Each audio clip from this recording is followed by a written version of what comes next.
And we are live. Showtime like the Lakers, baby. We back. Y'all see that performance last night? We are back. We didn't lose by too much. Right. Good morning, Crypto Warriors, and welcome back to the Gym in the Crypto episode. I didn't check. 273. 273. Oh, I gotta man. get better. This week's been off week. I'm calling these episodes. Today is Friday, October 19th, and this is King. And I'm Bitcoin Zay. And we're here to bridge the gap between cryptocurrency and the community Monday through Friday at 10-ish. 10-ish. Oh, you so hyped about the Lakers game. Right, we hype about it. We talking about Lakers, and we're actually talking about LA's second step kid, Clippers with Boban. Oh, yeah. I'm a huge fan of Boban. Oh, yeah. No pun intended. Lakers are back. Lakers are back. What's going on? D-Truth, Madam Crypto, Crypto Q. Good morning, all. Let people start flowing in here. For the free cryptic coins yesterday, who won? Oh, yeah. So for our free cryptic coins, Abilene Tech, thank you for your comment in response to our question. And like we said, with cryptic coins, we'll be sending them all out today. They are live on the exchanges today. 3 different exchanges. Exchanges. The fourth one will be coming later today. So, yeah, you'll be receiving those cryptic coins. Thank you, So sir. if you got some free cryptic coins, you might be able to make a quick flip already. There you go. Yeah. What's going on, Marcellus Love, Vivian Samios? Yo, happy Friday, Vivian. Happy Friday. Happy Friday. All right, let me set up this article, Cam, and let's get into it, people.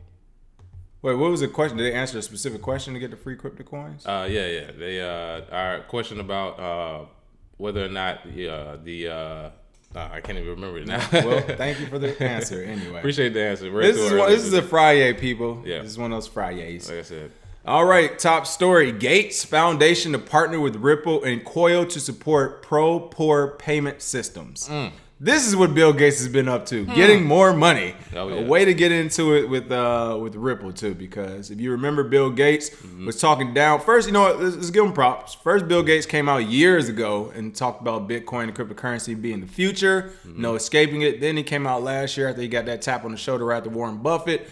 And he basically, trashed Bitcoin a little bit, says it's not real, all the regular FUD you hear. Now it looks like the Bill Melinda Gates Foundation is partnering with Ripple Labs Incorporated and digital payments firm Coil to implement the Interledger protocol. The foundation's deputy director and principal technologist Michael Abel tweeted October 17th. The foundation itself has not made a formal announcement regarding the partnership, however. But it looks like this hasn't been refuted, and for something this big, if it's not refuted, then at this point you got to take it as almost true. Oh yeah. But it's pretty interesting again to see Bill Gates do this after literally he just went back on his own word last year and talked about how bad Bitcoin and crypto was. Oh yeah.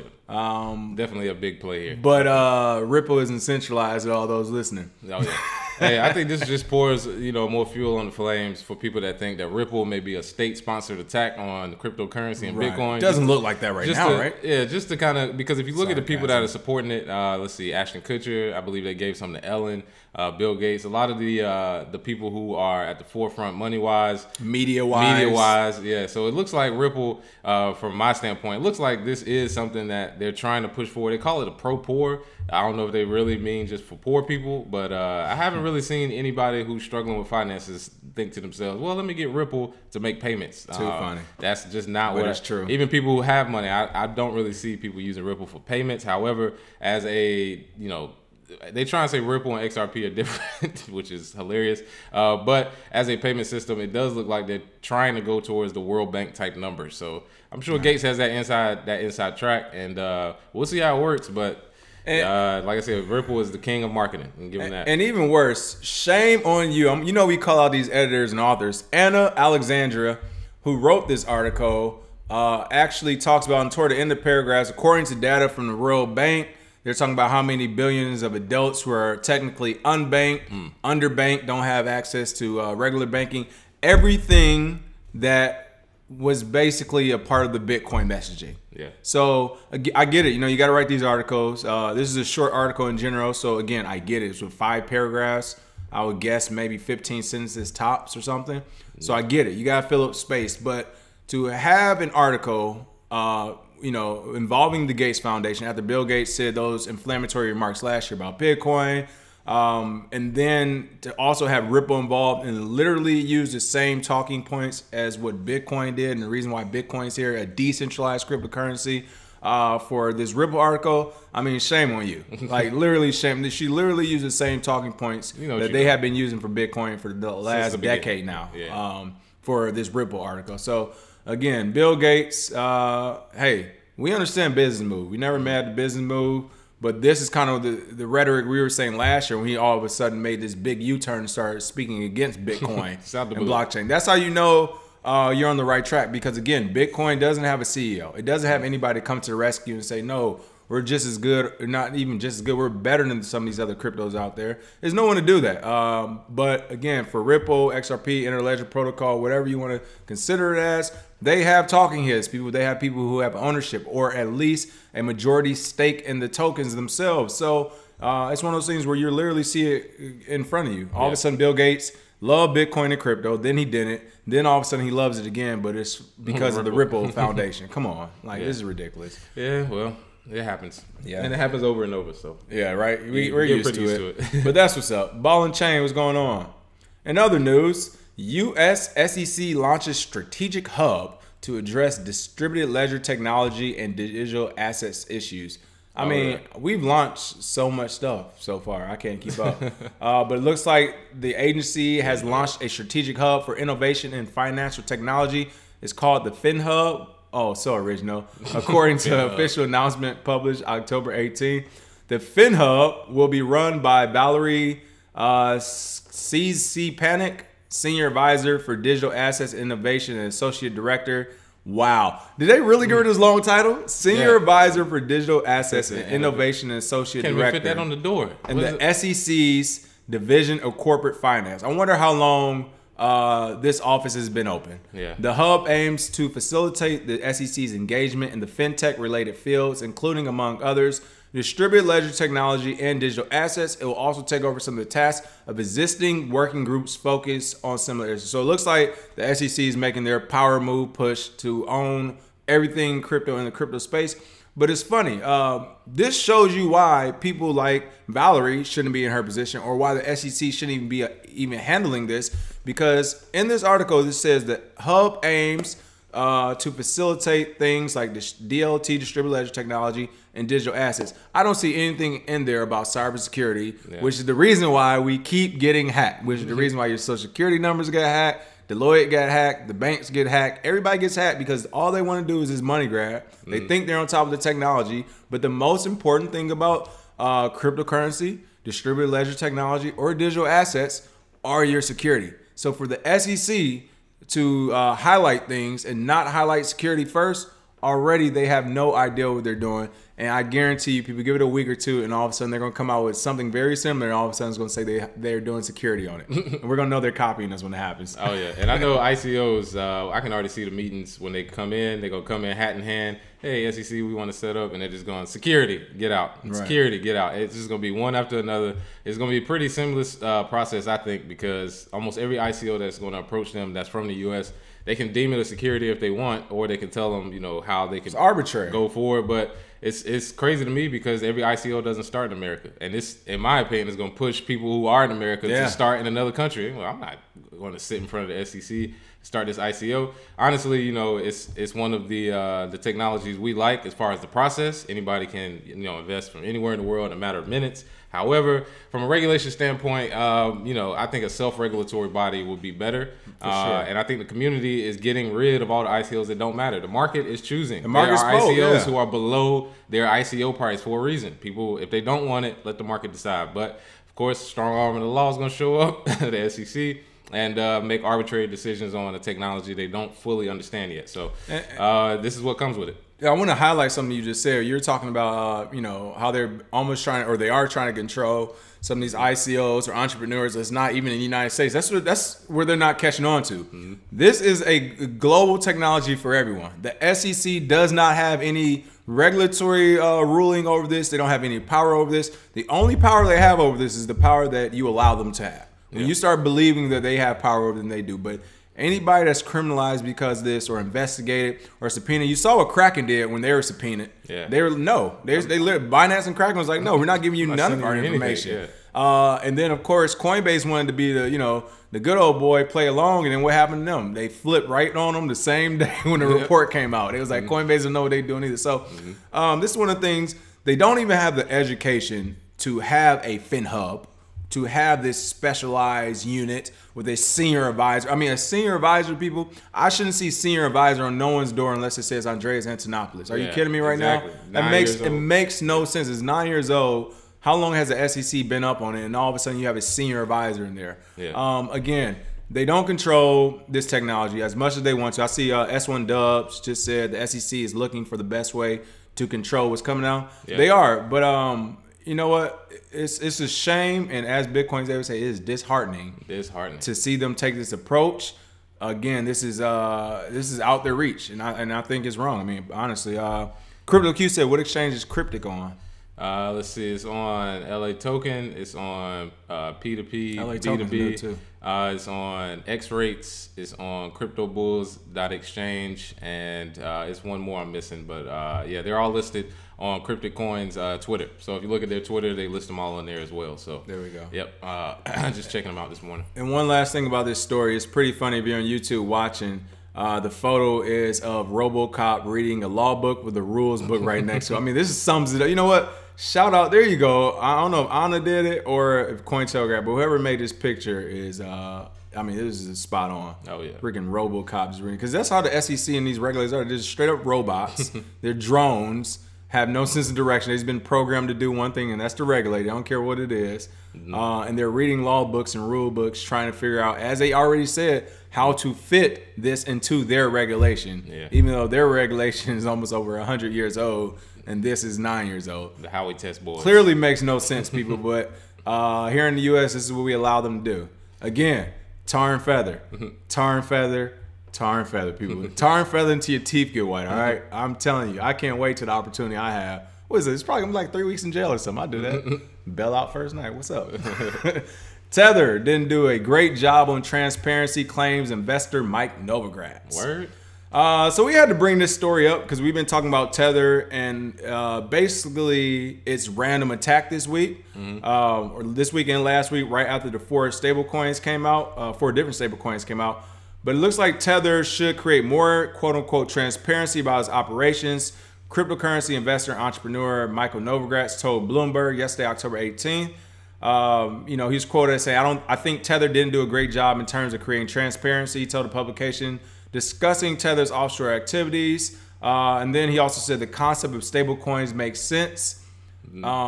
Again, this is one of the things where we said all of a sudden Tether gets attacked. You know, they got the scam email that went out that Binance was going to delist it and all that. Everybody's going against it. It's dropping in value.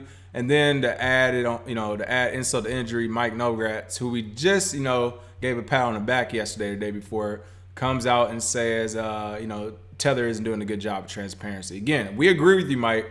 However, the timing of you saying this is odd. Yeah. Yeah. I mean, it's one of those things where Novogratz, I believe, is trying to look out for his company, and basically he's stating the obvious because they weren't transparent. They didn't do an external audit. However, Bitfinex, the CEO of Bitfinex, who's also the CEO of Tether, they work really hard to try and keep their banking private, unlike other exchanges, which isn't necessarily bad. You may not want people to know your banking information. And if they are insolvent, if they don't have the money to do it, that's the risk you take if you want to use Tether. Personally, I don't use it, but people who do, welcome to crypto. Welcome to crypto. And on top of that, if you don't, you know, reveal who your bank is or are transparent, that could work against you. So Tether, as much as they want to say stay private in a world full of stable coins now, it's one of the things where if you don't reveal everything about your company's process, people may lose confidence in it. I know True USD and other ones, they have, you know, their own banking solutions. See, I was going to hit on that, and that's what I think is really about, is the fact that,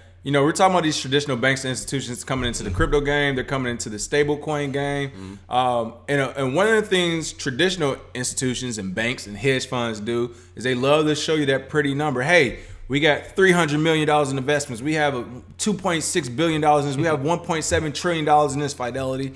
But here's the thing. I mean, I get it. That's all good. It sounds amazing. But Wells Fargo has billions, if not trillions of dollars in accounts. And what happened a few years ago with Wells Fargo? Over, you know, 5,000 fraudulent accounts created to basically steal your money. So just because they have a lot of money doesn't mean anything, but that's always a talking point on Wall Street. We know that they want to talk about how much money they've already accumulated, how much money they have, all that. So what? They had, whether it was 100 years ago, 200 years ago, or 10 years ago, everyone had to start from somewhere. So I don't agree with them pushing onto Tether that, hey, you need to tell us exactly how much you guys have and what bank and stuff. No, I mean, yeah, we know Wall Street loves to do that because that is their measuring stick, and that's how they basically get customers from other people. They're like, oh, you want to go over there to this account that only has 100 million? You want to come with us who have 2 trillion assets? Honestly, at this point in time, I'd rather go with 100 million because I'm wondering how the hell you got to 2 trillion. That's not an easy feat, and you definitely didn't do it on the straight and narrow. So, and there's definitely some accounting tricks you can That's do. what I'm saying. Yeah, you can claim you've made a certain amount of money based on how much money you're supposed to be getting. Like the credit system is built off the fact that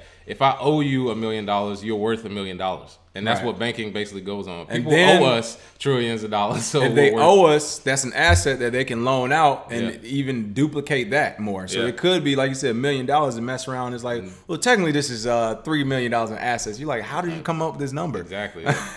Yeah. So basically what we're saying is nobody is innocent. Right. Yeah. So and Tether's just doing it a different way. But you know, Novogratz's statement is pretty spot on at the timing when other, I think Huobi has its own stable coin now. Gemini. I mean, how many? I'm tired of talking about stable coins at this point. Jesus Christ. I mean, we literally talked stable coins to death the past week and a half. Yeah, and that's because they all launched at the same time. Without the SEC even telling people they were on the horizon or even being discussed, which again is a red flag within itself. But of course, as Q4 Play just said, what's up, fam? SEC is a new public mafia trying to be legit in the space it has no business. Thank you for that. Again, people, let's not get confused or go crazy. We're not stupid. You know, we understand what these regulators are doing, what the government's doing, what business people are doing. Everybody's trying to get their piece of the pie. But what we're saying is that, what are you waiting for? That's what I always tell people. Yeah, that's Everybody true. else is trying to get theirs. But you know, the key thing is that, and again, we're not Bitcoin maximalists. It's just looking at the tech and what works right now. That's why Bitcoin is here, because it decentralizes everything. The government, the regulators, the bankers, the institutions, they can't just come in and take and grab and switch, which is why they're only doing things that involve derivatives around Bitcoin. You notice every other product, when you talk about Ripple and some of these other coins and stuff, they're actually getting in with the coin or with the project or with the ownership or whatever. With Bitcoin, they can't do it, which is why you have futures, which is why they're trying to push ETFs, which is why they have all these funds or these bundle packets, the poor man's bundle packet, because they can't outright just take over Bitcoin, people. That's why it's so important. It is decentralized. So something to think about when you go on your crypto shopping spree this quarter. Absolutely. All right. Global security firm G4s announces high security vault storage for holding crypto. Word. Wow.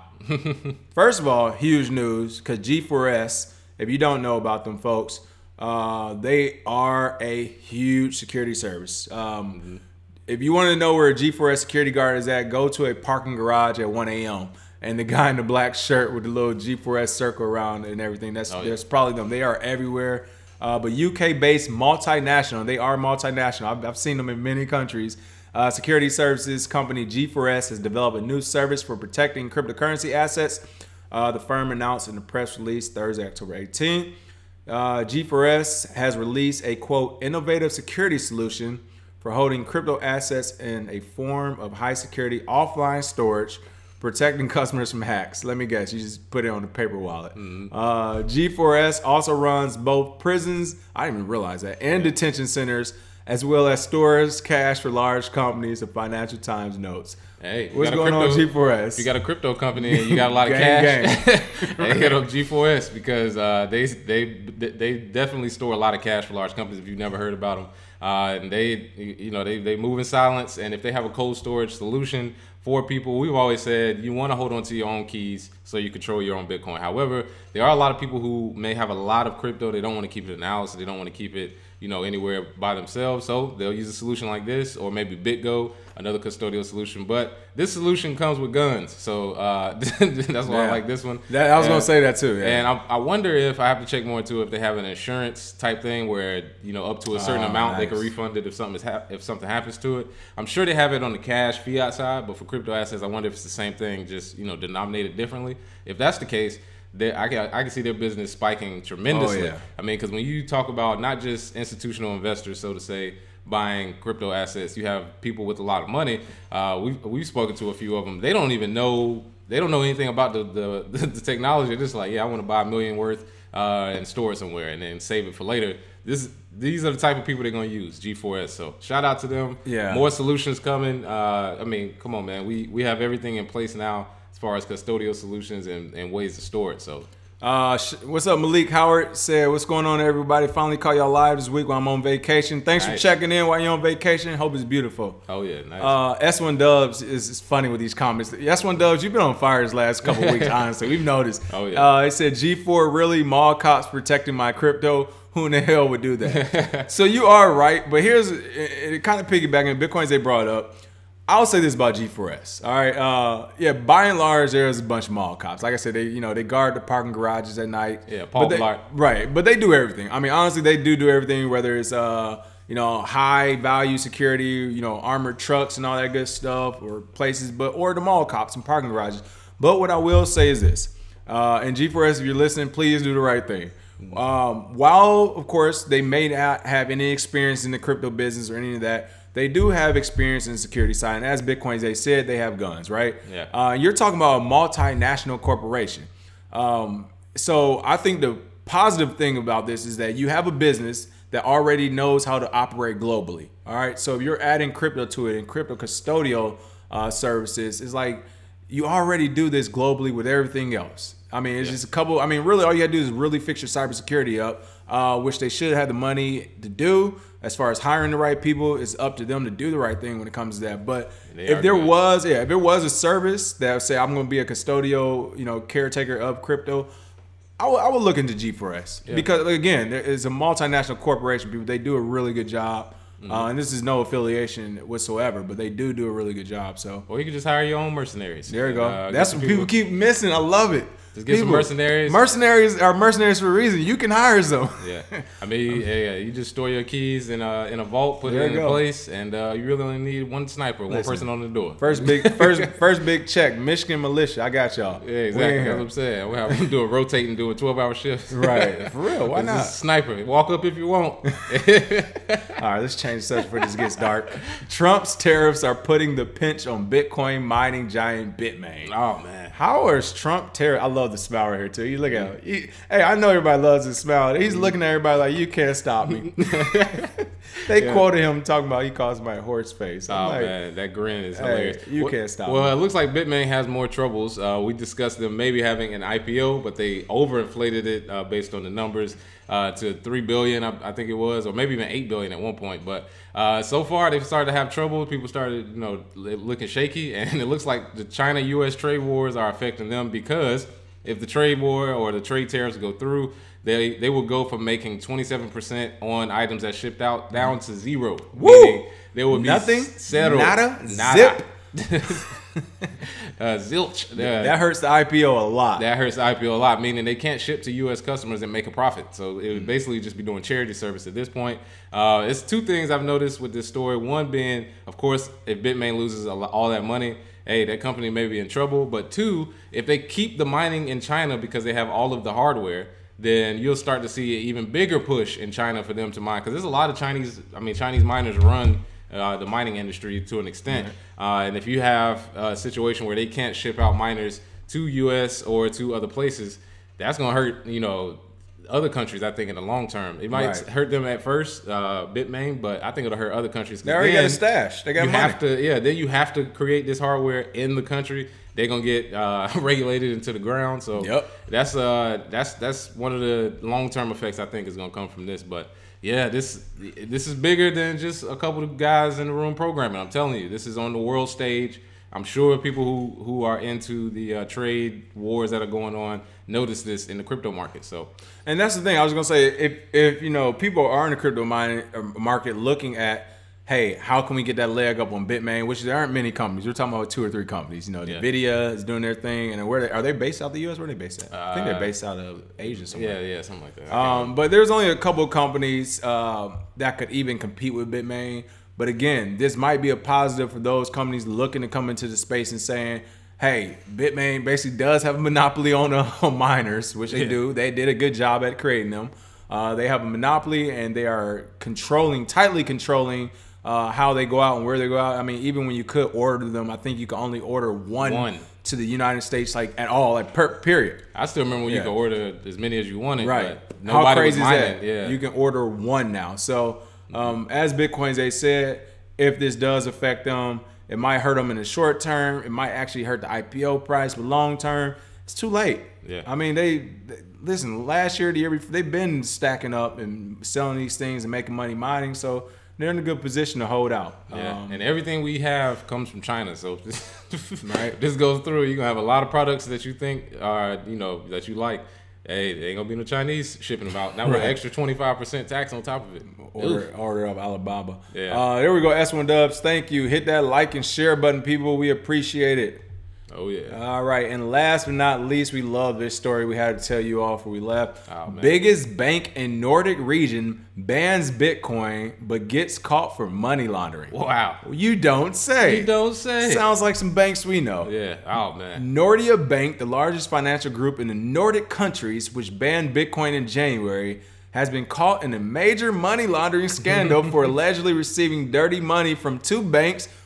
From two banks in the Baltics? Oh man. Oh my goodness. What's going on here? Oh man. This is crazy to me because 9 months ago. This is what we try and tell people too. When people think we're crazy, it's like they are the criminals. They are the criminals. Yeah. they literally said 9 months ago to their employees, you cannot buy or trade cryptocurrency due to its unregulated nature. However, in a regulated company, you see exactly what we've been telling you, what you've probably already known, that money laundering, the trail of dirty money is so deep now in the banking system that almost anybody can get discharged now. But they actually got caught, and they were accepting money that they believe may have went through cartels, could have went through. Oh, you don't say. Money laundering for high price criminals.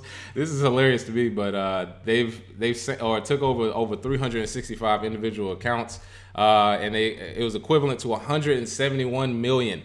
Shell companies worth of money. If you watch Ozark, so they doing some real laundering. Hey, if you watch Ozark, you know what shell companies are used for. Right. 171 million for illegitimate operations. So the Finnish authorities, they're trying to catch them now. And Nordia Bank, shout out to you for telling, or at least letting your employees know what Bitcoin is, because now that y'all are in trouble, people can look and say, there's a reason why they didn't want us to use Bitcoin, because it's a lot easier to track with those big amounts with banks, because transparency for banks is way better than what we have now. This is how you get money laundering and charges. And this is why they want their internal quote unquote blockchain. As Bloomberg said, we have a blockchain. We just control it. Yeah. See, this is why they want their own.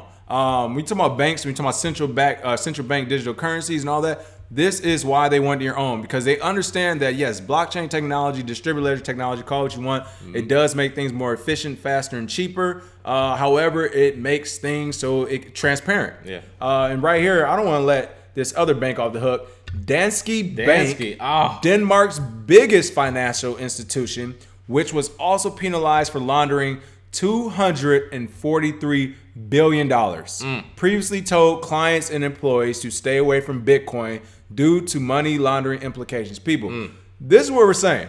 And this is stay away from this because they might be laundering money. This is the crazy part about all this madness. Is that, we're not trying to be anti-U.S., anti-government and law and none of that stuff. Come on. I mean, I was in the military. We know people in law enforcement, government, all that good stuff. However, when the current government, administrators, regulators, and bankers are allowing banks to launder $243 billion here. Billion, That's people. More than the market cap of cryptocurrency. That's more than the market cap of some countries. Yeah.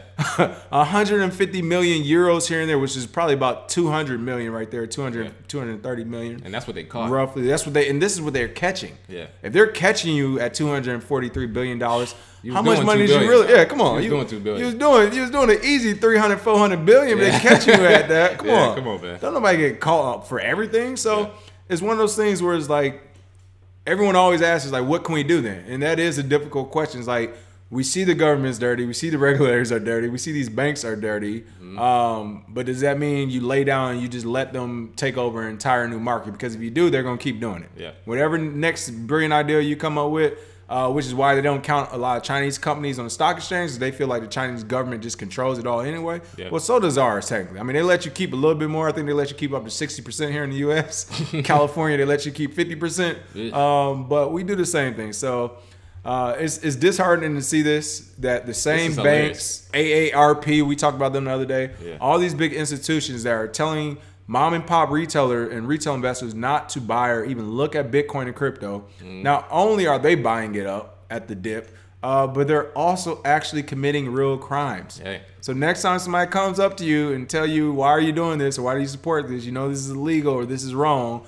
Ask them what are they doing about banks and money laundering and governments allowing it to happen. Like that's all I want to hear about these days. And if you want a practical solution as far as what to do going forward, tar and feather. Bitcoin, straight up. I keep telling you, buying Bitcoin is a form of protest. Literally. Yeah, buying Bitcoin is a form of protest. Buying small amounts of Bitcoin is literally taking money out of the fiat system and putting it into cryptocurrency. When you have millions of people on the same page that start to do the same thing, weekly, bi-weekly, monthly, buying small amounts, slowly moving your money out of that banking system. Because sitting in a bank savings account isn't gonna get you any money. Right. Sitting in a low risk, low reward account making you 4% a year, that's not gonna do anything. Inflation is 3 to 5%. So honestly, what people are scared of is change. It's not that what the change isn't better. I'm not going to say cryptocurrency isn't volatile. However, over a span of 3 to 5 or 7 years, Bitcoin has only gone up 10, 20, 40,000%. So as a savings account or as a practical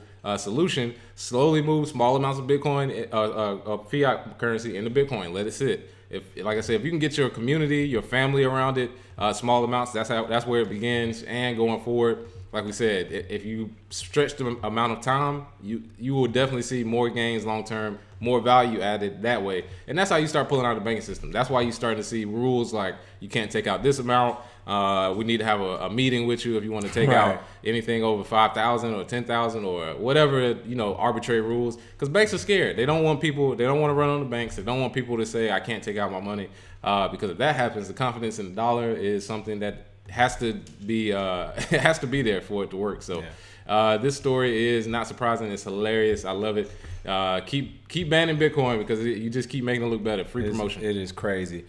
Before we get out here, first, what are we doing for the free cryptic coin? For the free cryptic coin, I want to keep this conversation going. Which banks do you think, or what is your best or favorite banking story in regards to going against cryptocurrency and then getting caught later? Nice. There's a lot of examples we've done this year. Examples. Nordic is just one of them, but give us your best example of a bank going against crypto and then later being found out on fraudulent charges. Let us know. Put your cryptic coin address and we'll be sending those free coins. And then, not advocating violence or negativity. I am advocating solutions, and a solution that used to work, I'm about to show you this YouTube video, is tar and feathering people. They're not going to die. You're not going to kill anybody. You're not going to really harm anybody, but you're going to get your point across. And here we are from this John Adams movie in 2008.